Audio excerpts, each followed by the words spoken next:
And with it being a new track, it's something we see time and time again. Some riders just adapt to it straight away. Yeah, exactly. And also, as a French rider, he's probably ridden here hundreds of times already. It's one of the more famous French circuits, along with Le Mans, obviously. So he'll know this circuit like the back of his hand. And we'll start in row 3 of the grid. It is going to be Rustang. Now, of course, another French rider. Tinted visor currently for him on the grid. Some riders still enjoy to use a tinted visor in these conditions. Some riders absolutely despise using a tinted visor. Sometimes, well, we do see yellow visors coming into use. It makes it a little bit easier, but that's usually when conditions are slightly worse than this, when the rain is slightly heavier than this.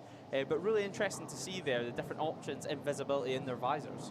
It will come down to rider preference, as you said. Some riders will go for the clear visor, some for the tinted. It will all just be how they feel, basically based on the sighting laps. Yeah, and well, based on the sighting laps, it is going to be their final choice in tyres. Of course, this was declared a wet race start now, and it is going to be a 9-lap shootout for the European Talent Cup. Well, it's going to be one to look out for. It's going to be one to watch. It has been a slight delay, and it's these types of delays where having experience really helps you out, because having experience in these delays keeps you focused, and you know exactly what you need to do and where your mind needs to be.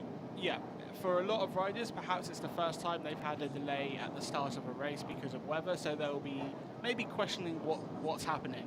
For others, they might have experienced it before, so they'll be staying calm, staying cool and collected, understanding exactly the process that they need to go through to stay in the zone.